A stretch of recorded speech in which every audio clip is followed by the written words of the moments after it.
আমার নবীজি সাহাবায়ে কেরামকে রোজা ভাঙ্গায় দিলেন, নিজেও রোজা ভাঙলেন। বদর প্রান্তরে রওনা করবেন। সাহাবীর সংকট, যোদ্ধার সংকট। ছোট্ট একটা বাচ্চা এসে বলে, ইয়া রাসূলুল্লাহ, শুনলাম সংকট নাকি হয়েছে, আমাদের দুজনকে কি নেওয়া যায় নাকি? রাসূল বললেন, না না, বয়স কম, তোমাদের কেমন করে নেব? বড়জন বলে, হুজুর বয়স আমি ওর চাইতে বড় আছে, লম্বা আছে, আমার গায়ে শক্তি বেশি। ছোটজন বলে, হুজুর ও শুধু বয়সী লম্বা, শক্তির দিক থেকে আমি বেশি। দুজন কম্পিটিশন শুরু করে দিয়েছে। রাসূল কাঁদতেছে, দুজন বাচ্চার যুদ্ধে যাওয়ার আকাঙ্ক্ষা দেখে বুকের মধ্যে জড়িয়ে ধরে বলছে, ও মদিনার আফরার ছেলে, দুজনকে আমি যুদ্ধের পারমিশন দিয়ে দিলাম। 11 বছর 13 বছরের ছোট্ট ছোট্ট বাচ্চা দুইজন অনুমতি পেয়ে গেল।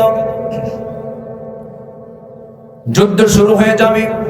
বদর নামক প্রান্তরে এমন একটা যুদ্ধের ময়দান, সেই যুদ্ধে সামনে তাকালি বাপ বের হয়, কারো ভাই বের হয়, কারো চাচা বের হয়, কারো জামাই বের হয়, কারো শ্বশুর বের হয়, কারো ছেলে বের হয়। সব একই বংশের, একই এলাকার, একই গোত্রের। এই যুদ্ধটা কত কঠিন, আল্লাহ তাআলা এই জন্য আয়াতটা দিয়েছেন। যুদ্ধের মধ্যে সাহাবীদের, তোমাদের সঙ্গে দেখা হবে তোমাদের বাবার সাথে, তোমাদের ভাইয়ের সাথে, তোমাদের আত্মীয় স্বজনদের সঙ্গে দেখা হয়ে যাবে, সাবধান। আমি যেন তোমাদের বেশি প্রিয় হয়ে যাই, আমাকে তোমাদের সবচেয়ে বেশি ভালোবাসতে হবে। একজন সাহাবী উবাইদ ইবনে জাররাহ, আয়াতের বাস্তবতায় তিনি আসলেন সামনে। যুদ্ধের ময়দানে বাপকে সামনে দেখলেন। বাপকে সামনে দেখে প্রথম চান্সই তিনি কেঁদে ফেলেন, আরে আমার বাপরে 1 বছর হলে দেখি না, হিজরত করে মদিনায় আসছি, বাবার প্রতি টান সৃষ্টি হয়ে গেছে। তরবারিটা কোষবদ্ধ করলেন, ভাবলেন না বাপকে মারবো না আমি, এই কোলে, আমি আমার বাবার কোলে কত বড় হয়েছে, কত সময় থেকেছি আমি, কত সময় পাড়ি দিয়েছে, আমার বাবা আমাকে চুমো দিয়েছেন, আদর করেছেন, ছোট থেকে বড় করেছেন, আমি বাপকে মারবো না। এই চিন্তা নিয়ে তিনি মোড়টা ঘুরে যখন আসতেছিলেন, আবার পরক্ষণেই ভাবলেন, না না, আমার জন্মদানকারী পিতা হতে পারে, কিন্তু আমার সবচেয়ে প্রিয় আল্লাহর বিরুদ্ধে সে যুদ্ধ করতে আসছে, নবীর বিরুদ্ধে যুদ্ধ করতে আসছে, ইসলামের বিরুদ্ধে আবু জেহেলের নেতৃত্ব গ্রহণ করে সে যুদ্ধ করতে আসছে। না না, আজকে যদি আমি বাপ মনে করে ছেড়ে দেই, কিয়ামতের দিন আল্লাহর সামনে আমাকে ফাসিকের কাতারে দাঁড় হতে হবে। এই চিন্তা মাথায় নিয়ে তরবারি আবার কোষমুক্ত করে সামনের দিকে বিপুল বিক্রমে আক্রমণ করে বাপকে বাপ না মনে করে, শিরকের প্রতীক মনে করে গর্দান বরাবর হাঁকায়া দিলেন। মস্তকটা ছিটকে পড়ে গেল, বাপ দুনিয়া থেকে বিদায় হয়ে গেল। উবাইদের চোখের পানি বন্ধ হয় না, কারণ বাবার প্রতি টান আছে না নাই। সাইয়েদনা লোকমান আলাইহিস সালাতু ওয়াস সালামের নাম তো সবাই শুনেছেন, তার নামে কিন্তু একটা সূরা আছে, সূরা লোকমান। নবীর নামে সূরা বাদ পড়ছে, অনেক নবীর নামে সূরা নাই। তুমি কি মুখে কি লাগাইছো আব্বু? আমি দেখে ভয় পাচ্ছি। মুখোশ লাগাইছে না? আচ্ছা, হ্যাঁ। সাইয়েদনা লোকমান তিনি বলেন, আল্লাহ তাআলা আমাকে 2টা কারণে মর্যাদা দিয়েছেন। একটা হলো, আমি আমার জীবনে কখনো আমার মুখ থেকে অপ্রয়োজনীয় কোনো কথা বলি নাই। সুবহানাল্লাহ বলবেন না? আরেকটা হলো, আমি কখনো সময়কে নষ্ট করিনি। কিন্তু এই দুটো কি আমাদের হয়? এই দুটো কিন্তু আমাদের আদায় হয় না। সময় নষ্ট করি, বেহুদা কথা বলে আমরা সময় কাটাই। কিন্তু আল্লাহর কাছে সম্মান পেয়েছেন লোকমান 2টা কারণে। অপ্রয়োজনীয় কোনো কথা জীবনে তিনি মুখ থেকে বের করেন নাই। এবং আরেকটা কি বলেন সময়। টাইম দেওয়া হয়েছে জুমার সময়, এখন বাজে কয়টা? আমি আসছি কিন্তু যত সময় আসছে, দেখতেছি ওখান থেকে লোকজনের খবর কি, দেখি যে এই 10-12 জন আছে। সময়, টাইম। সময়কে যে জাতি যত মূল্য দেবে, সে জাতি তত সামনের দিকে এগিয়ে যাবে। ব্যক্তি জীবনে যে সময়কে মূল্য দেবে, সে তত সামনের দিকে এগিয়ে যাবে। সময়কে নষ্ট করা মানে এটা একটা আত্মহত্যার পথ বেছে নেওয়া। এটা মারাত্মক জিনিস, নিজেকে ধ্বংসের দিকে ঠেলে দেওয়া। আমরা সময়কে কাজে লাগাবো প্রতি সেকেন্ড। জোরে বলি ইনশাআল্লাহ। পুঙ্খানুপুঙ্খ রূপে আমরা সময়কে কাজে লাগাবো। পুঙ্খানুপুঙ্খ যেমন করে লাগানো দরকার তেমন করে লাগাবো আমরা। সময়ের সমষ্টি হলো জীবন।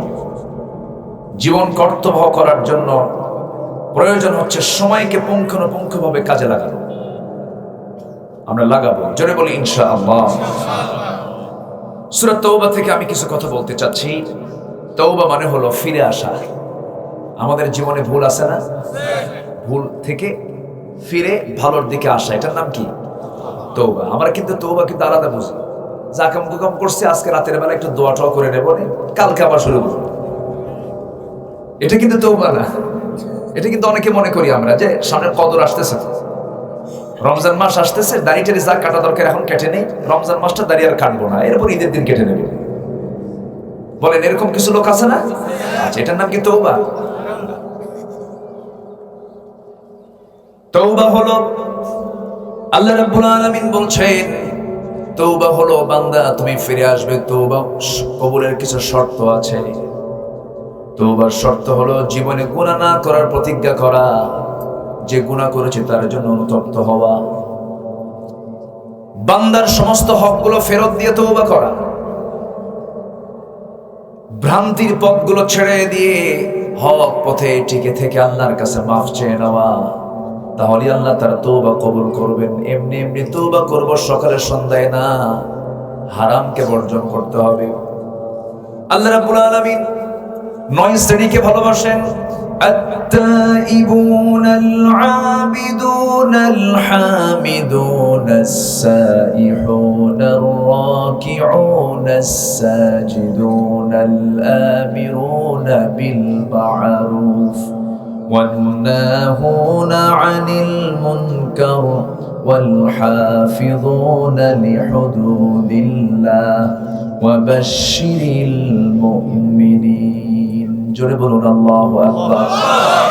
এই আয়াতটা সূরা তাওবার আয়াত 112 নম্বর আয়াত। আল্লাহ রাব্বুল আলামিন 9টা শ্রেণী কি ভালোবাসার কথা বলেছেন। যারা তওবাকারী, যারা ইবাদতকারী, যারা প্রশংসাকারী, যারা দুনিয়ার সম্পর্ক ত্যাগকারী, যারা রুকুকারী, যারা সিজদাকারী, যারা ন্যায় কাজের আদেশদাতা, অন্যায় কাজের যারা বাধা প্রদানকারী এবং আল্লাহর হুদুদকে, আল্লাহর আইনগুলোকে যারা সংরক্ষণ করবে, এই 9টি গুণ যার মধ্যে থাকবে, আল্লাহ তাআলা সেই বান্দাদেরকে সংবাদ দিতে বলেছেন রাসূল কে বাশিরিল মুমিনিন, আপনি মুমিনদেরকে সংবাদ দিয়ে দেন আমি আল্লাহ তাদেরকে জান্নাত দিয়ে দেব। জোরে বলে সুবহানাল্লাহ।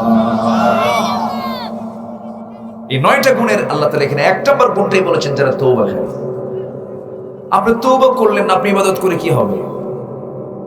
নামাজ পড়ে তাসবিহ তাহলিল করে লাভটা হবে কি? সারা জীবন তাসবিহ তাহলিল করে হাসরের দিন যে দেখবে যে তার আমল নামে কোনো আমলই নেই, সব আমল নামা সাদা হয়ে আছে, কোনো হিসাব নেই। আমল নামা শূন্য হয়ে যাবে কেন? বান্দার আমল নামা কোন আমলে বান্দার আমল নামা ভারী হয়ে যাবে।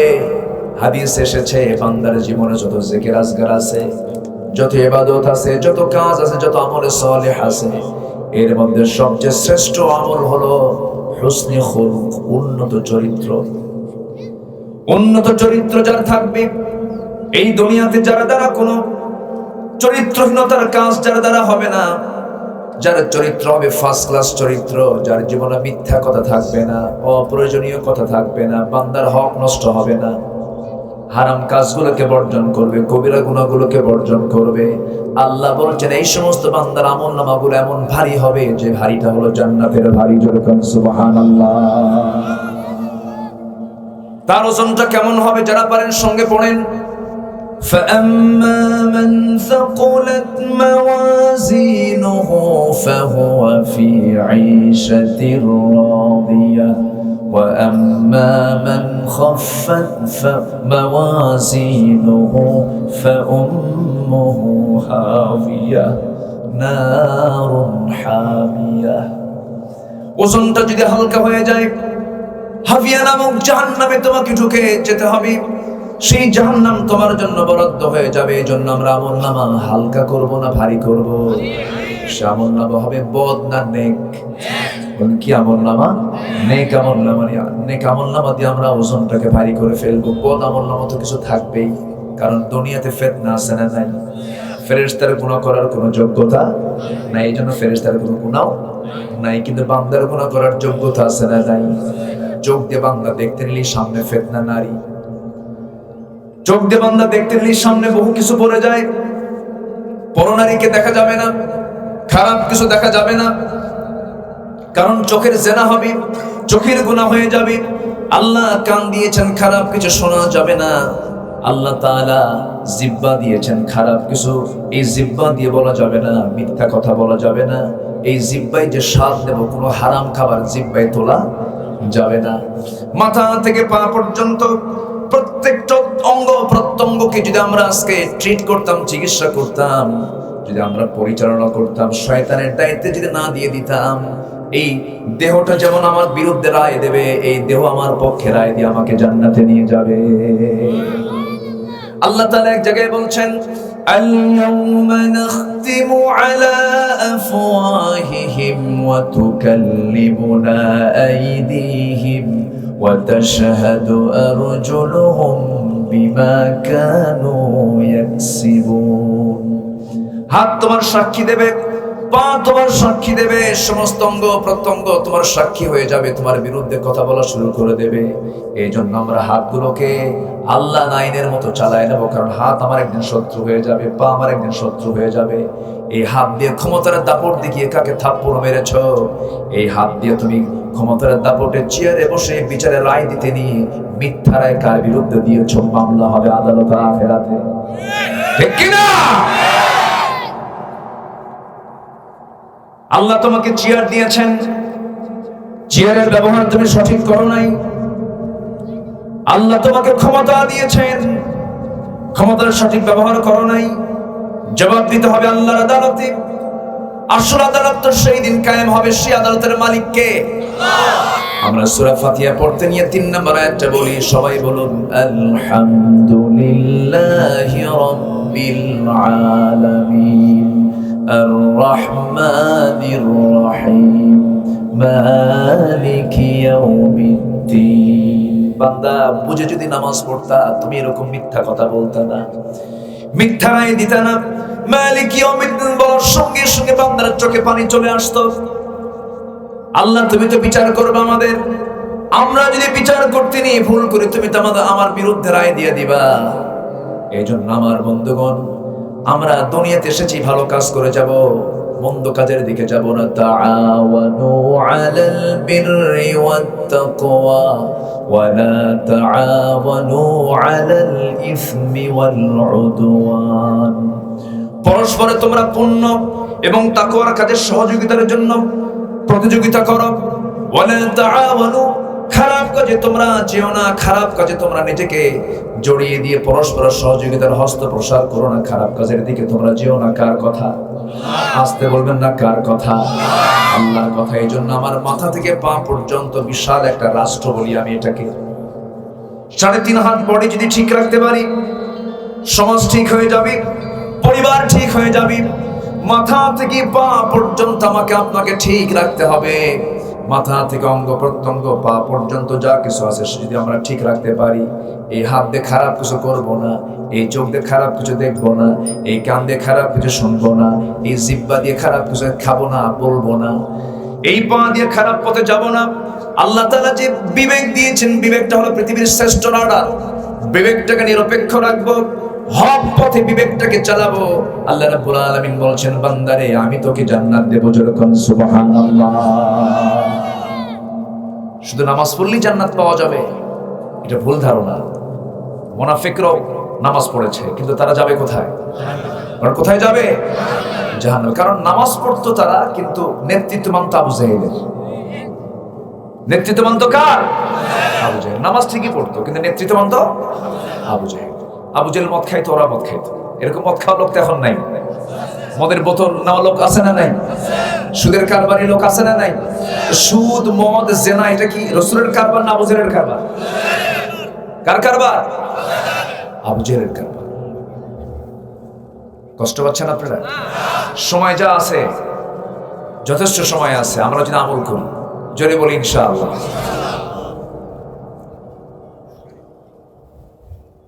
18 কোটি তৌহিদি জনতার বাংলাদেশ, এই সেই কথা না। 18 কোটি মুসলমান যে দেশে বসবাস করে, সেই দেশে মদের আইন আছে না নাই? আসতে বলবেন আছে না নাই? তারপরে জেনারেল লাইসেন্স আসতে কয়, সুদের কারবার, সুদ আপনি খাবেন না, আপনাকে খেতে হবে, আপনাকে সুদ খেতে হবে। সুদ, এই থেকে আপনিও নিরাপদ না, আমিও নিরাপদ না। এদেশে বসবাস করলে আপনাকে সুদের কারবারে জড়িত হতে হবে। হয়তো প্রত্যক্ষভাবে আপনি সুদ খাচ্ছেন না, কিন্তু আপনাকে খাওয়াচ্ছে আরেকজন, ঠিক কিনা? অতএব আমাকে আপনাকে এই মহা সংকট থেকে ফিরে আসার জন্য অবশ্যই কিছু কাজ আমার আপনার আছে না নাই? আসতে বলবেন না, আছে না নাই? আমরা সিলেকশন করতে পারিনি আজ পর্যন্ত আমরা কাকে বেশি ভালোবাসবো। সমস্যা কি আপনার মোবাইলে বারবার বাজতেছে? বন্ধ হয়েছে তো একেবারে? আচ্ছা, মোবাইল খুব ডিস্টার্ব, বুঝলেন? এই ঘুম নষ্ট করে, নামাজ নষ্ট করে, ঈমানও নষ্ট করে। এই যুবকরা, কথা কও না তো তোমরা, ঈমানও কি করে? নষ্ট করে। এটা তো যারা পরিচালনা করে তারা কি পরহেজগার তো নাকি? যত অ্যাপস গুলো আছে সব তো ইহুদি খ্রিস্টানদের তৈরি। হোয়াটসঅ্যাপ, ইমো, লাইন, ভাইবার, ফেসবুক, এগুলো সবগুলো তারা চালায়। তারা কি বিসমিল্লাহ দিয়ে শুরু করে নাকি? এটাকে ব্যবহার করার জন্য আগে ইলম রাখতে হবে, আগে ঈমানটা পাকা রাখতে হবে। শিশুর হাতে মোবাইল দিয়া, সে কি বলে, শিশুর হাতে আপনি চাকু দিয়ে আর আপেল দিয়ে বলেন, শিশু তুমি চাকুটা দিয়ে আপেল কাটো, আপেল কাটবে না হাত কাটবে? হাত কাটবে। অতএব শিশুর হাতে মোবাইল নট অ্যালাউ। যে বোঝে না তার হাতে দেওয়া যাবে না, সবকিছু সব হাতে দেওয়া যাবে না। কিন্তু আজকে শিশুর হাতে মোবাইল না দিলে ভাত খায়? দেখেন দেখেন কি জোরে কইছেন না?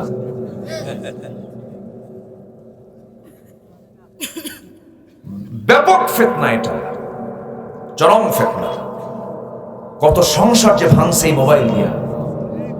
যারা চেয়ারম্যান বুঝে তো, প্রায় তো দরবার করা লাগে। কত সংসার যে এই মোবাইল ভাঙছে, মোবাইল এর মাধ্যমে ভেঙে গেছে, তার হিসাব নাই। আমি কি বলতেছি? এই তো দূরত্ব যতই হোক, কাছে থাকো, ফোনে ফোন টোন কইরা। আমার দেশে তো কিছু চতুর লোক আছে, এরা মানে দুষ্টামিতে আমার মনে হয় শীর্ষস্থানে বাংলাদেশ, মানে ফাঁকিবাজিতে, বুঝেন নাই?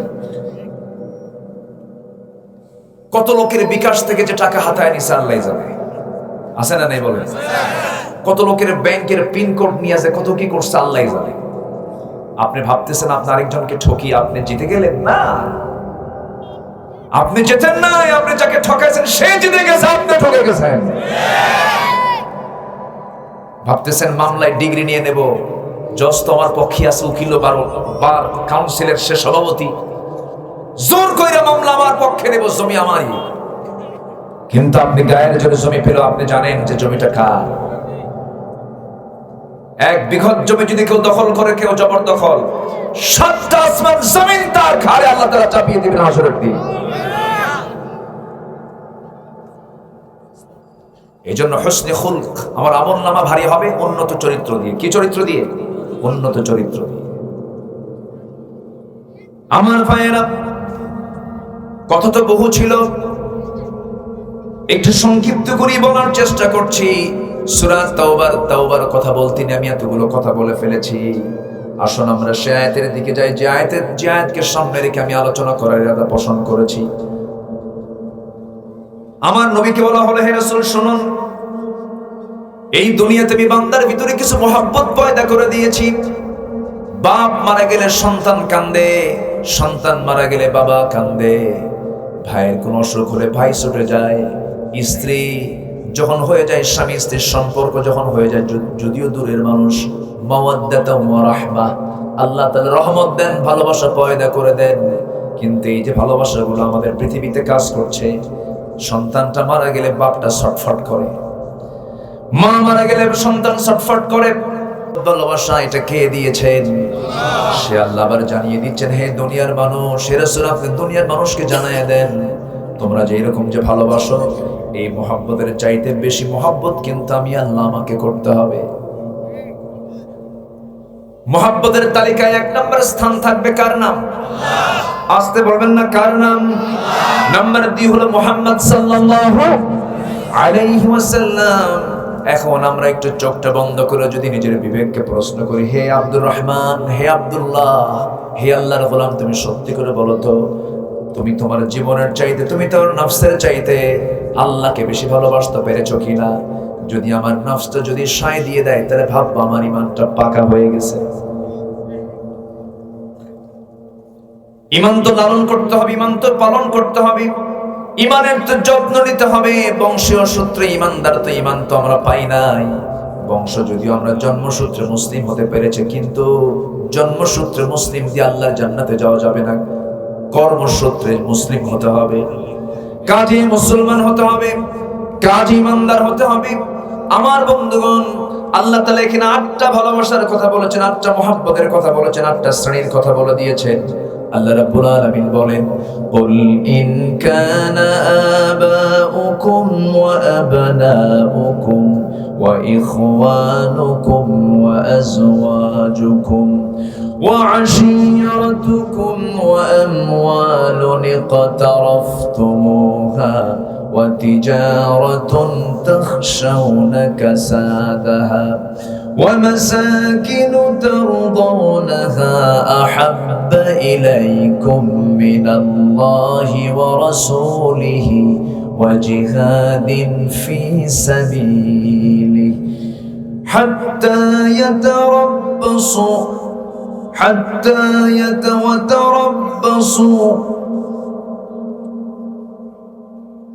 ومساكن ترضونها أحب إليكم من الله ورسوله وجهاد في سبيله فتربصوا حتى يأتي الله بأمره جربنا الله أكبر সূরা তাওবার 24 নম্বর আয়াতে আল্লাহ তাআলা বলছেন, হে রাসূল আপনি বলে দেন, তোমাদের বাবা, তোমাদের ভাই, তোমাদের ছেলে, তোমাদের স্ত্রী, তোমাদের আত্মীয় স্বজন, তোমাদের মালামাল, তোমাদের ব্যবসার জিনিসপত্র, তোমাদের আরামদানকারী বাসস্থান, এই সমস্ত বিষয়গুলো যদি আল্লাহর ভালোবাসার চাইতে বেশি প্রিয় মনে হয়, নবীর ভালোবাসার চাইতে যদি বেশি প্রিয় মনে হয়, জিহাদের চাইতে যদি বেশি প্রিয় মনে হয়, হে রাসূল আপনি তাদেরকে জানিয়ে দেন, তোমরা অপেক্ষায় থাকো, আল্লাহর ফয়সালা কিন্তু চলে আসবে। যারা এই দুনিয়ার পার্থিবাই ভালোবাসাকে যারা আল্লাহর ভালোবাসার চাইতে বেশি প্রাধান্য দেবে, আল্লাহ বলছেন ওই সমস্ত ফাসিকদেরকে আল্লাহ কখনো হেদায়েত দেন না। আল্লাহ তাদেরকে কি বলে গালি দিয়েছেন? কি বলে গালি দিয়েছেন বলেন? কি বলে গালি দিয়েছেন? আমার ভাইয়েরা, যদি একটা পয়েন্টে যদি কথা বলতে যাই বহু সময় লেগে যাবে। কুল ইন কানা আবাউকুম, যদি তোমাদের কাছে তোমাদের বাবা আল্লাহর চেয়ে বেশি প্রিয় হয়ে যায়, নবীর চেয়ে বেশি প্রিয় হয়ে যায়, জিহাদের চেয়ে বেশি প্রিয় হয়ে যায়, তাহলে আল্লাহর ফয়সালার তোমরা অপেক্ষা করো। বাবার প্রতি টান তো সবারই আছে, মার প্রতি টান তো সবার আছে, ছেলের প্রতি টান তো সবার আছে। আল্লাহর এই মহব্বতকে আল্লাহ তাআলা কখনো মানা করেন না, এই মহব্বত করো, অবশ্যই তোমাকে মহব্বত করতে হবে। কিন্তু ওই মহব্বত তাদেরকে তখন করা যাবে না। এর আগের আয়াতে আল্লাহ তাআলা বলেন, লা তাত্তাখিযু আবাআকুম ওয়া ইখওয়ানাকুম আউলিয়া ইন ইসতাহাব্বুল কুফরা আলাল ঈমান। তোমাদের বাপ, তোমাদের ভাই যদি ঈমানকে যদি নিচে নেমে দিয়ে কুফরকে প্রাধান্য দিয়ে দেয়, কুফরকে যদি ঈমানের উপরে প্রাধান্য দিয়ে দেয়, লা তাত্তাখিদু, সেই সময় তোমরা তোমাদের বাপ এবং তোমাদের ভাইদেরকে তোমরা বন্ধু হিসেবে গ্রহণ করতে যেও না। কার কথা? যদি করো ফাউলাইকা হুমুজ জালিমুন, তারা হবে জালেম। তারা কি? আল্লাহ তাআলা আগে বলতেছেন জালেমের, পরে বলতেছেন ফাসিক। এই সমস্ত কাজগুলো যারা করবে তারাই ফাসিক, তারাই জালেম। কার কথা? আসতে বলবেন না, কার কথা? বন্ধু বানাতে নিয়ে অবশ্যই চিন্তা করা দরকার, সম্পর্ক তৈরি করতে অবশ্যই চিন্তা করা দরকার। তাহলে আমাদের বন্ধু হবে কারা? আমরা কাদেরকে বেশি ভালোবাসবো? আল্লাহ তাআলা আরেক জায়গায় বলছেন, সুন্দর করে বলছেন, ইন্নামা ওয়ালিয়্যুকুমুল্লাহু ওয়া রাসূলুহু ওয়াল্লাযীনা আমানুল্লাযীনা ইউকিমুনাস সালাহ। জোরে বলুন আল্লাহু আকবার। তোমাদের বন্ধু হবে তিনজন। নাম্বার 1 কে? জোরে, নাম্বার 1 কে? নাম্বার 2 হচ্ছে মুহাম্মদ সাল্লাল্লাহু আলাইহি ওয়াসাল্লাম। নাম্বার 3 হলেন আমরা যারা ঈমানদার, ঈমানের যারা দাবি করি, তোমরা পরস্পরকে ভালোবাসো। ইন্নামাল মুমিনুনা ইখওয়া ফাআসলিহু বাইনা আখওয়াইকুম ওয়াত্তাকুল্লাহ। জোরে বলুন আল্লাহু আকবার। আমার ভাইয়েরা, সাহাবীদের ইতিহাসগুলো দেখেন, তারাও বাপকে মহব্বত করেছেন, কিন্তু নবীর চাইতে বেশি নয়, আল্লাহর চাইতে বেশি নয়। আমার দেশে এমনও পরিবার আছে, একই বাবার 4 সন্তান, 4টা ভাই একই পরিবারে, কিন্তু 4 ভাই 4 দল করে। আছে না নাই? আসতে বলে আছে না নাই? যেই ভাই সরকারি দলে আছে বলে, ভাই তুই আমাদের 5 বছর সালা। আছে আছে আছে আছে আছে ওরা শয়তানের খালাতো ভাই। সুবিধাভোগী হয়ে ইমানদার হওয়া যাবে না। যেই দিকে বৃষ্টি সেই দিকে ছাতা, আপনি ভিজবেন না, আপনি ইমানদার হতে পারবেন না। একটু কান লাগাবেন, দেখেন ইতিহাসটা কত আমাদের জন্য শিক্ষণীয়। সাহাবায়ে কেরাম আল্লাহর রাসূল এমনি বলেন না, সাহাবাতু কান্নুজুম, সাহাবীরা হলো আকাশের নক্ষত্রের মতো। একজনকে ফলো করো, তোমরা হেদায়েত পেয়ে যাবে। এক একটা সাহাবী এক একটা ইউনিভার্সিটি। আমাদের তো আবু বকর আছে, আমাদের তো ওমর আছে, আমাদের তো উসমান আছে, আমাদের তো আলী আছে। আমাদের আর কি লাগে? কিসের মডেল লাগে আমাদের? ঠিক কি না? আবু বকরের মতো দৃঢ়চেত হব আমরা, ওমরের মতো সাহসী লড়াকু বীর হব আমরা, ওসমানের মতো ধৈর্যশীল দানবীর হব আমরা, আলীর মতো দুনিয়ার কাবালক মুজাহিদ হয়ে বাতিলদের মোকাবেলা করব আমরা। রাজি আছেন কারা কারা? হাত উঁচু করে দেখা।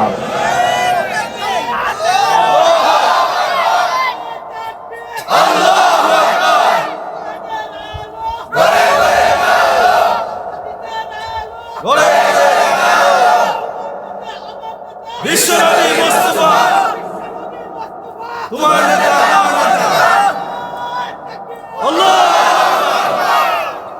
গোটা পৃথিবীর সকল ইউনিভার্সিটি এক জায়গায় করে আবু বকরের মতো, ওমরের মতো একটা ছাত্র পয়দা করতে পারবে? পারবে? ভারতের শ্রী মহাত্মা গান্ধী বলেছিলেন, অশান্ত পৃথিবীকে শান্ত করার জন্য প্রেজেন্ট ওয়ার্ল্ডে মুসলমানদের শাসক ওমরের মতো একটা শাসক বর্তমান দুনিয়ায় দরকার। আমাদের ওমর ছিল, আমাদের আবু বকর ছিল, আমরা হারিয়ে ফেলেছি সেই মডেলগুলোকে। আমরা পাশ্চাত্য সভ্যতাকে প্রাধান্য দিতে গিয়ে, আমরা ইউরোপ আমেরিকাকে আমরা প্রাধান্য দিতে গিয়ে আমরা আমাদের স্বকীয়তা হারিয়ে ফেলেছি। আমাদের প্রথম পরিচয় আমরা মুসলমান। আমরা কি বলেন? আরো যে আমরা কি? অনেকে মুসলমান বলতে লজ্জা পায়, বলে আমি প্রথম বাঙালি। আমি প্রথম কি? আমি বাংলাদেশকে ভালোবাসি, আমার তো জন্ম এটা। আমি গালমন্দ করছি না। বাঙালি পরিচয় দিবেন, মুসলমান পরিচয় দিবেন না। ওই পরিচয় জান্নাত পাবেন না। আমাকে পরিচয় দিতে হবে আগে কি? সকল নবী কি পরিচয় দিয়েছেন? তাদের জাতের পরিচয় দিয়েছেন, দেশের পরিচয় দিয়েছেন। হুয়া সাম্মাকুমুল মুসলিমিন। ভৌগোলিক জাতীয়তাবাদ, ভাষাভিত্তিক জাতীয়তাবাদ, আঞ্চলিক জাতীয়তাবাদ, ইসলাম তাকে কুফরি বলেছে। মুসলমানদের একটাই পরিচয়, সেটা হলো মুসলমান হলো, তাদের পরিচয় হলো তারা মুসলমান। তারা কি? হুয়া সাম্মাকুমুল মুসলিমিন। আদম মুসলমান, নূহ মুসলমান, ইব্রাহিম মুসলমান, ইসমাইল মুসলমান, নূহ মুসলমান, মুসা মুসলমান, ঈসা মুসলমান, আমার নবী মুহাম্মদ সাল্লাল্লাহু মুসলমান। আমরা কি প্রথম মানুষকে আদম। আদমকে অনেকে মানতে চায় না, না প্রথম মানুষ, কিন্তু কোরআন বলছে, আসমানি কিতাব বলছে পৃথিবীর প্রথম মানুষকে, পৃথিবীর প্রথম মানুষকে আদম। তিনি কি ছিলেন? নবী, প্রথম নবী, প্রথম মানুষ, প্রথম মুসলমান। যেরকম সুবহানাল্লাহ। তাহলে আমার আব্বা আদম আলাইহিস সালাতু ওয়াস সালাম প্রথম মানুষ, প্রথম নবী, প্রথম বিজ্ঞানী। আল্লাহু আকবার বলেন। প্রথম মুসলমান। হিন্দুস্তানের হিন্দু ভাইরা যারা, হিন্দুস্তানের বাসিন্দা যারা, তারা কিন্তু মানুষকে যখন ডাকতে নেয় মানুষ কয় না, বলে আদমি। আদমি বলে না, নেক আদমি সে দোস্তি করো, ভালো মানুষের সঙ্গে মহব্বত করো। ওরাও জানে যে প্রথম মানুষ আদম।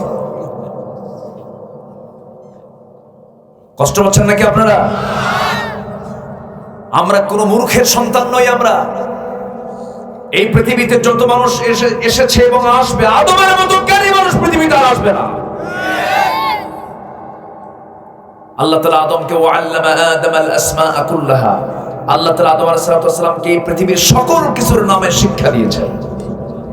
পৃথিবীতে কেউ আছে এখন সব নাম জানে? জানে? তারকার নাম সব জানে? বলেন জানে? জানে না। সমস্ত প্রাণীর নাম জানে? সমস্ত ফলমূলের নাম জানে? সমস্ত পশু পাখির নাম জানে? আল্লাহ তাআলা আদমকে পৃথিবীর সকল কিছুর নামের শিক্ষা তার মাথার মধ্যে ঢুকিয়ে দিয়েছেন। কে দিয়েছেন? আমরা তার সন্তান। আজান হচ্ছে, সমস্যা নাই, আলোচনা আরো চলবে, কোনো সমস্যা নাই তো? নামাজ এখানে হবে। কেবলা কোন দিকে? পিছন দিকে। এখন তো সূর্য ওই দিকে থাকে, তাই না? আচ্ছা, আমরা এখানেই নামাজ পড়বো। এই উম্মতের জন্য একটা বোনাস হলো কি জানেন? এই উম্মতের জন্য প্রত্যেকটা জায়গায় হলো মসজিদ। সুবহানাল্লাহ বলেন। আগের উম্মতদের, আগের নবীদের উম্মতের জন্য এটা ছিল না, নির্দিষ্ট জায়গা ছিল। কিন্তু এই উম্মতের বৈশিষ্ট্য হলো একটা, আমাদের বোনাস হলো গোটা জমিনটাই আমাদের জন্য মসজিদ। আলহামদুলিল্লাহ বলুন। এখানে নামাজ হবে। আমি আয়াতটা একটু প্রেক্ষাপট টানতে চাচ্ছি। সাহাবীদের কথা বলছিলাম। বাপ বদর যুদ্ধের কথা সবার কম বেশি জানা আছে। বদর ইসলামের ইতিহাসে কয় নম্বর যুদ্ধ? কত নম্বর? প্রথম যুদ্ধ। ওঠে কেন? ওই যে উঠতেছে, যে অসুবিধা নাকি? হ্যাঁ, শেষ করে দেবো আমি? তো ওঠে কেন? ওযু করবে কেন? ওয়াজ শোনার জন্য? ওয়াজ শোনার জন্য তো ওযু করা ফরজ না। নামাজের জন্য ওযু করা কি? ইদা কুমতুম ইলা সলাতি ফাগসিলু ওজুহাকুম। যখন তুমি নামাজে দাঁড়াবা তখন তুমি ওযু করো। ওযু সেই সময় তোমার জন্য কি? ফরজ। কিন্তু এখন ওয়াজ শোনার জন্য ওযু ফরজ না।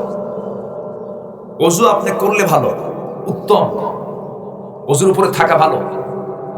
সর্বক্ষণ ওযুর উপরে থাকার কারণে বেলালকে আল্লাহ তাআলা জান্নাতের মধ্যে মেরাজের সময়, জান্নাত ভ্রমণের সময় আল্লাহ তাআলা বেলালের কণ্ঠ জান্নাতের মধ্যে শুনতে পেয়েছেন। ওযুর উপরে থাকা ভালো। একটু বসুন। নড়াচড়া করলে মাহফিলের সৌন্দর্য নষ্ট হয়। আপনার কারণে সৌন্দর্য নষ্ট হবে, এটা তো আমরা চাবো না। আল্লাহ তুমি মাহফিলকে কবুল করো, জোরে বলি আমিন। উবাইদা ইবনুল জাররাহ রাদিয়াল্লাহু তাআলা আনহু, সেই প্রথম যুদ্ধ বদর। আমার নবীজি মক্কার মানুষ ছিলেন, মদিনায় চলে আসছেন কি সফর করার জন্য? সবাইকে জেনে শুনে আসছেন? সবাইকে জানায় আসছেন? তিনি কখন আসছেন? দিনের বেলা না রাত্রে বেলা? কাউকে বলে? মাইক পিটায়া, ঢোল পিটায়া? একা না সাথে একজন? তাহলে কয়জন হলো? তাহলে কোনো বর্ণাঢ্য কোনো আয়োজন করে নয়, দিনের আলোতে নয়, রাতের আধারে, তাও লুকোচুরি করে এদিক সেদিক কোনো কাফেররা আছে কিনা? আচ্ছা, আমার নবী কি চুরি করছিলেন? কারো হক মারছিলেন? কারো জমি দখল করছিলেন? রাসূলের মতো মানুষ, যাকে আল্লাহ তাআলা আরশ আজিমের মেহমান বানালেন, তিনি কেন রাতের আধারে লুকালুকি করে যান? কেন যান? কেন যাচ্ছেন? এর মূল কারণ হলো রসুলকে হত্যার হুলিয়া জারি করেছিল তারা, রসুলকে তারা হত্যার অর্ডার দিয়েছিল। আল্লাহ তাআলা বলেন, হে রাসূল, আপনি আর থাকতে পারবেন না, আপনি চলে আসেন, হিজরত করে আপনি মদিনায় যান, দেশ ছাড়েন, হিজরত করেন। এটা নবীদের সুন্নাহ, আপনার আগের নবীদের সুন্নাহ। শক্তি সঞ্চয় করেন, শক্তি সঞ্চয় করে আপনি বাতিলদের মোকাবেলা করেন। হে রাসূল, আপনি 13 বছর মক্কায় মার খাইছেন, মদিনায় যান, এরপরে মার দিবেন। মায়ের খাওয়া সুন্নাত, মার দেওয়া কি? আস্তে কর, এরকম করে কথা বলতে হবে না। মায়ের খাওয়া কি? মার দেওয়া কি? মার দেওয়া কিন্তু সুন্নাত, মাথায় রাখতে হবে। রাসূল হাতে তরবারি নেন নাই কি মার খাওয়ার জন্য?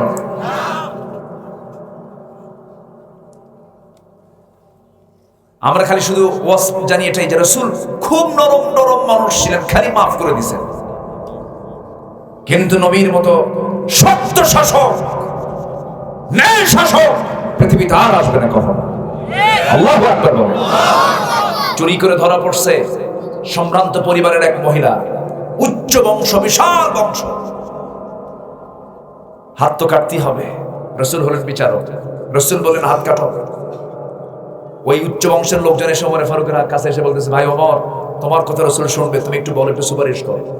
ওমরের মতো মানুষ নরম হয়ে গেছে, কে যা বলতেছে, ইয়া রাসূলুল্লাহ, দেখেন তো একটু চিন্তা করা যায় কিনা, ধনী মানুষ, সম্ভ্রান্ত মানুষ, মাফ করে দেওয়া যায় কি? রাসূলের চক্ষু লাল হয়ে গেছে, বলছেন, ওমর, তোমার সেই হুঙ্কার কোথায় গেল?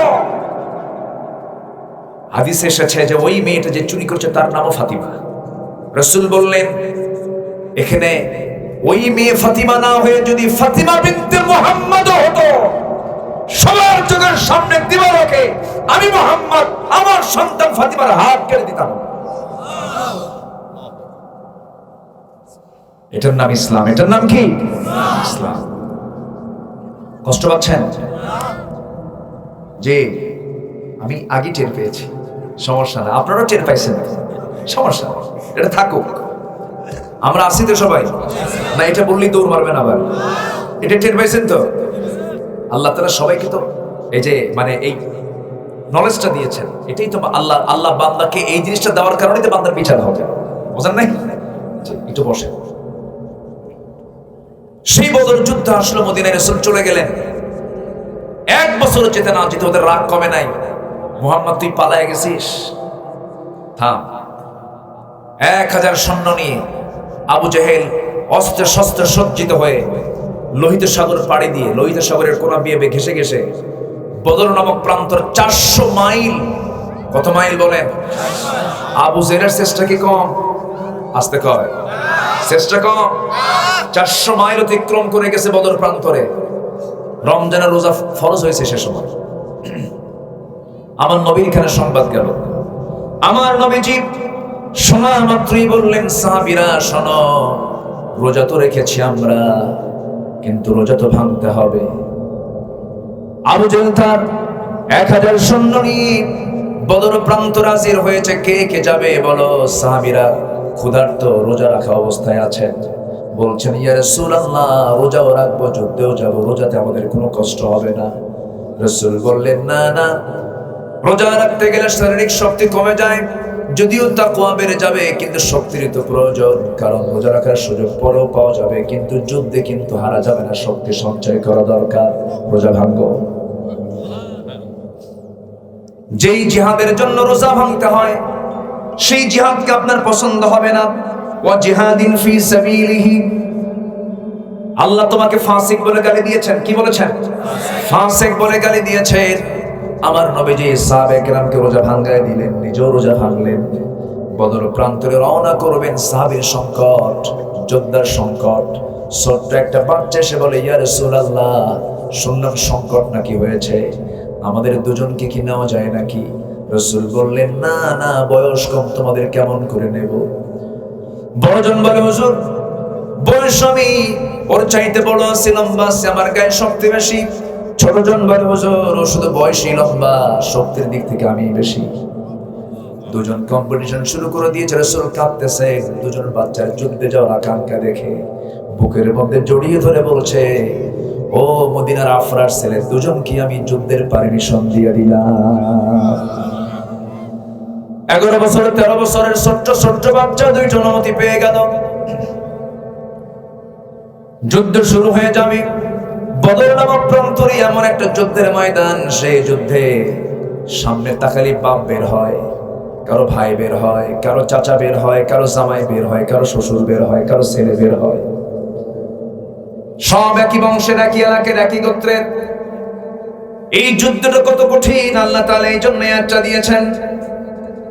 যুদ্ধের মধ্যে সাহাবীদের তোমাদের সঙ্গে দেখা হবে, তোমাদের বাবার সাথে, তোমাদের ভাইয়ের সাথে, তোমাদের আত্মীয় স্বজনদের সঙ্গে দেখা হয়ে যাবে। সাবধান, আমি যেন তোমাদের বেশি প্রিয় হয়ে যাই, আমাকে তোমাদের সবচেয়ে বেশি ভালোবাসতে হবে। একজন সাহাবী উবাইদ ইবনে জাররাহ আয়াতের বাস্তবতায় তিনি আসলেন সামনে। যুদ্ধের ময়দানে বাপকে সামনে দেখলেন। বাপকে সামনে দেখে প্রথম চান্সই তিনি কেঁদে ফেলেন, আরে আমার বাপরে 1 বছর হলে দেখি না। হিজরত করে মদিনায় আসছি, বাবার প্রতি টান সৃষ্টি হয়ে গেছে। তরবারিটা কোষবদ্ধ করলেন, ভাবলেন না বাপকে মারবো না আমি, এই কোলে আমি আমার বাবার কোলে কত বড় হয়েছে, কত সময় থেকেছি আমি, কত সময় পাড়ি দিয়েছে। আমার বাবা আমাকে চুমো দিয়েছেন, আদর করেছেন, ছোট থেকে বড় করেছেন, আমি বাপকে মারবো না।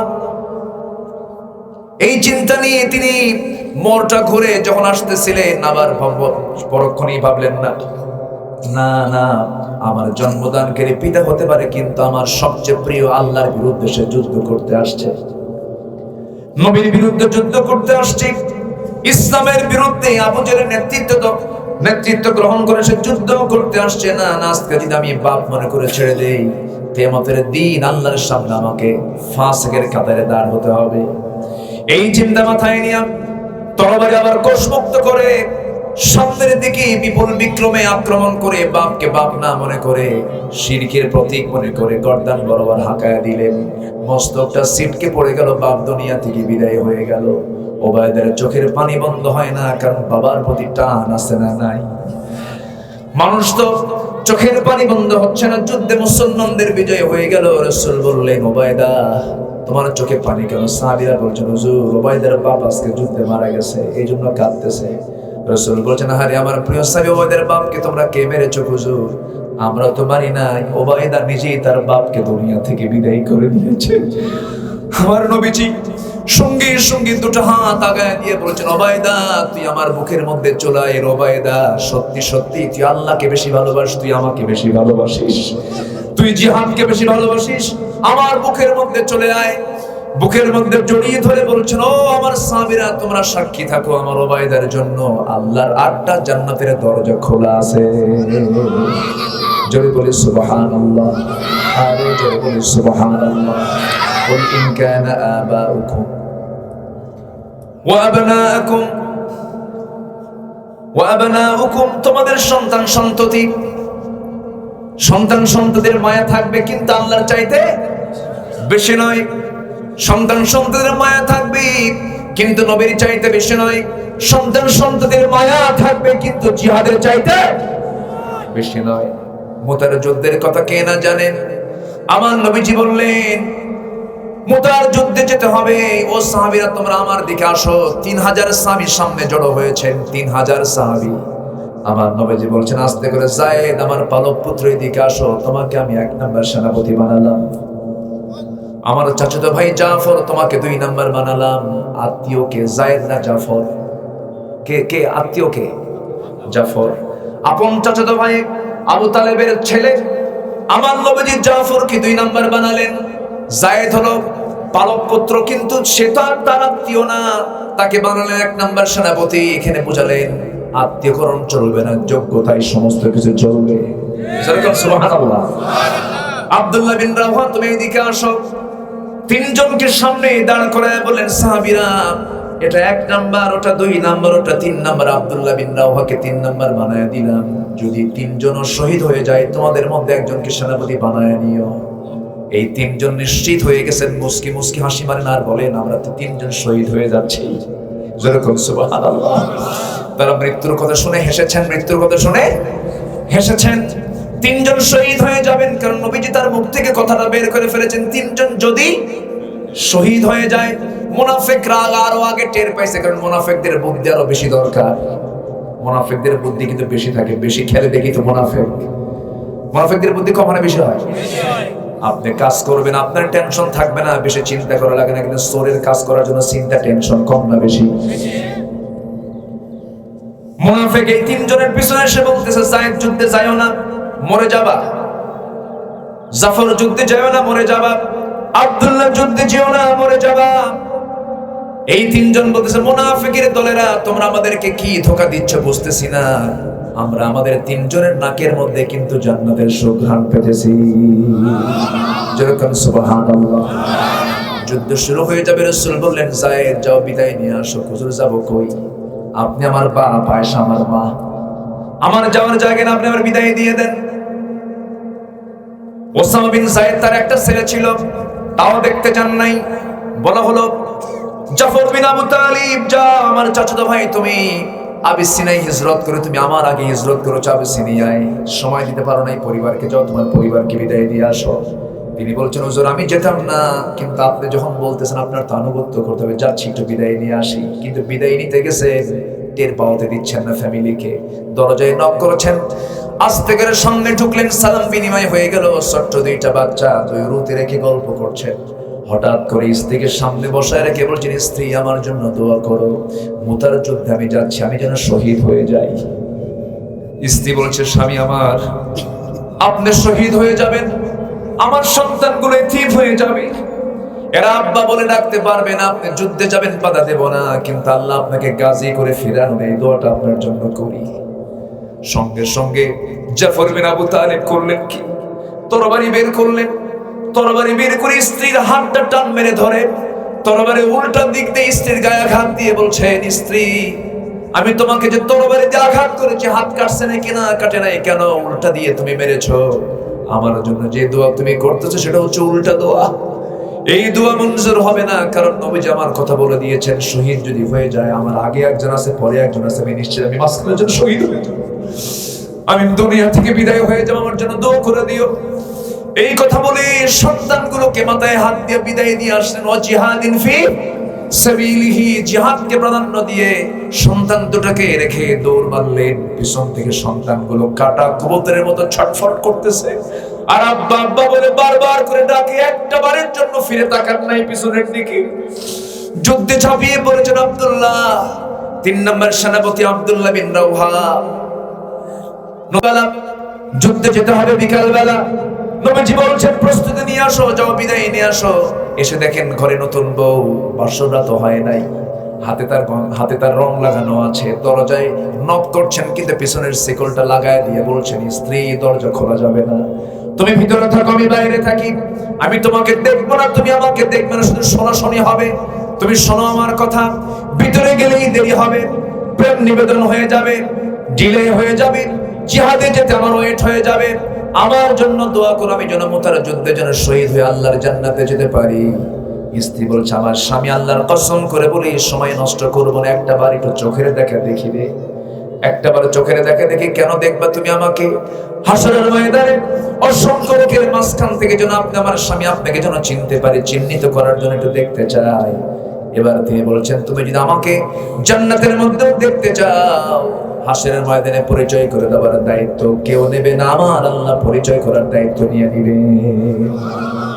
যুদ্ধে ঝাঁপিয়ে পড়েন, 3 জনে শহীদ হয়ে গেলেন, 3 জনে দুনিয়া থেকে বিদায় নিয়েছেন, 3 জনে শাহাদাত বরণ করেছেন। খালিদ বিন ওয়ালিদ রাদিয়াল্লাহু তাআলা কালিমার ঝান্ডা হাতের মধ্যে নিলেন, 1 লক্ষ সৈন্যের বিরুদ্ধে মোকাবেলা করার জন্য দাঁড়ায় গেলেন। 3000 সৈন্য দিয়া মুসলমানদের বিজয় আল্লাহ দিয়েছেন, জনসংখ্যা দিয়া, অস্ত্র দিয়া, না ঈমান দিয়া? কি দিয়া? অতএব আমাদের কি শক্তি অর্জন করা দরকার? ঈমানের শক্তি। মুহাব্বতটা ঠিক করে নিই আমরা, আগে সব আল্লাহ কেন্দ্রিক করে ফেলি, রাসূল কেন্দ্রিক করে ফেলি, ইকামতের দিন কায়েমের জন্য প্রস্তুতি নিয়ে নেই। এই 3টা কাজ যদি ঠিক হয়ে যায়, আল্লাহ বলছেন, ও বান্দা চিন্তা করো না, আমি তোমাকে জান্নাত দিয়ে দেব। যেরকম সুবহানাল্লাহ। আল্লাহ কবুল করুন, আল্লাহ কবুল করুন। আলোচনা শুনবেন? আরো আগ্রহ আছে? আসেন নামাজ বাদ দিয়া, নামাজও পড়তে হবে, তাই না? যে আর কিছুক্ষণ আমি কথা বলি, এখনো আছে, সময় আছে তো? আপত্তি আছে কারো? বদর যুদ্ধ হলো জামাই শ্বশুরের যুদ্ধ, জামাই শ্বশুরের যুদ্ধ। আমার নবীজি হলেন শ্বশুর, তার জামাই আসছে রাসূলের বিরুদ্ধে যুদ্ধ করতে। চিন্তা করেন, আমার নবীজি যে যুদ্ধে যাচ্ছেন সেই যুদ্ধে তার বড় জামাই আবুল আস আসছে নবীর বিরুদ্ধে যুদ্ধ করতে। নিজের আপন চাচা আব্বাস রাদিয়াল্লাহু তাআলা আনহু, আমার নবীর বাবার ভাই, আমার নবীর বাবার ভাই, বলেন যুদ্ধ করতে আসছে। রাসূল দেখে ফেললেন যুদ্ধে মুসলমানদের বিজয় হয়েছে, তো এই দুইজন জামাই আর চাচা দুইজনই গ্রেফতার, মানে যুদ্ধবন্দী হয়ে গেছে। যুদ্ধবন্দী হওয়ার পর সাহাবায়ে কেরাম করছে কি, সবাইকে তো পিঠ মোড়া দিয়ে বাঁধছে, বোঝেন না, শত্রু তো সবাইকে পিঠ মোড়া দিয়ে বাঁধছে। তো চাচাকে বাঁধতে দিয়ে যায় আরেক সাহাবী কয়, এই চাচা নবীর, ঢিল করে বাঁধে, বোঝেন না, ঢিল করে বাঁধে, একটু ঢিল করে বেঁধে দিয়েছে। আবার সামনে যা দেখে জামাই, বলেন তো জামাইকে বাঁধা যায়? আমার কথা কি বুঝতেছেন আপনারা? নবীজির জামাই দড়িটা বাঁধন ঠিকই দিয়েছে, কিন্তু বাঁধনটা গিটটা একটু নরম করে দিয়েছে। এসে বলতেছে, হুজুর সবাইকে শক্ত করে বাঁধছে, জন্মের বান্ধা, ওরা টের পাচ্ছে যে বান্ধন কারে করে, কিন্তু জামাই তো একটু নরম করে বাঁধছে। জামাই মানুষ, মহব্বত করা দরকার। আর আপনার আপন চাচা আব্বাস, আপনার মুরব্বী, আপনার বাপ নাই, তারও আমরা একটু ওই ঠিকই বাঁধছি, পিঠ মোড়া দিয়ে পিছনেই বাঁধছি, কিন্তু খুলবে না, দড়ি ছিঁড়বে না, চলেও যেতে পারবে না, কিন্তু বাঁধনটা টের পেতে দেই নাই। রাসূল বলেন, এটা কেন করলা? যুদ্ধের নীতি তো এটা নয়।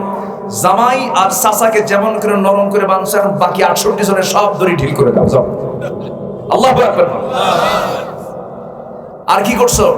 বলতেছে, আমরা খাবারের কিছু ক্লাস করছি, 68 জনকে দিছি খেজুর, আর জামাই তো ছাগলের গোশত দিছি আর রুটি দিছি, চাচাকেও দিছি। রাসূল বলেন, না এটা ঠিক করনি, বাকি 68 জনকে তোমরা ছাগল দাও আর রুটি দাও। আল্লাহু আকবার। আমার নবীজির কাছে এখন মুক্তিপণ আসতেছে, সবাই মুক্তিপণ দিয়ে যাচ্ছে, যুদ্ধের কৌশল তো এটা, মুক্তিপণ দিয়ে দিয়ে সবাই মুক্তি নিয়ে চলে যাচ্ছে মক্কার দিকে। এবার চাচার পালা, চাচা সামনে দাঁড়ানো। রাসূল বলছেন, চাচা কেমন আছেন আপনি, বলেন, কথা বুঝতেছেন কি? দিয়ে যান। বাবা তুমি আমার থেকেও নিবে, আপনি আমার বিরুদ্ধে যুদ্ধ করতে আসছেন কেন? বাবা আমি তো কিছু দিতে পারবো না, বাবা আমার কিচ্ছু নাই। চাচা আপনি মিথ্যা কথা বলতেছেন কেন? চাচি আম্মার কাছে আপনি 6টা স্বর্ণের খণ্ড রেখে আসছেন, আব্বাস কেঁদে ফেলে দিয়েছেন, বলতেছে, মুহাম্মদ তোমাকে সংবাদ দিল কে? সুবহানাল্লাহ বলবেন না? রাসূল বললেন, চাচা আপনি এখনো বুঝেন না আমি আল্লাহর নবী? চাচা কেঁদে ফেলে দিয়েছেন, হাতটা গায়ে দিয়ে বলতেছে, ভাতিজারে আর আমাকে দেরি করায়ও না, আমাকে পড়ায় দাও, আশহাদু আল্লা ইলাহা ইল্লাল্লাহু ওয়াহদাহু লা শারীকা লাহু ওয়া আশহাদু আন্না মুহাম্মাদান আবদুহু ওয়া রাসূলুহু। আশিরাতুকুম, আত্মীয় স্বজন। জামাইয়ের পালা আসলো, এবার সামনে জামাই আবুল আস।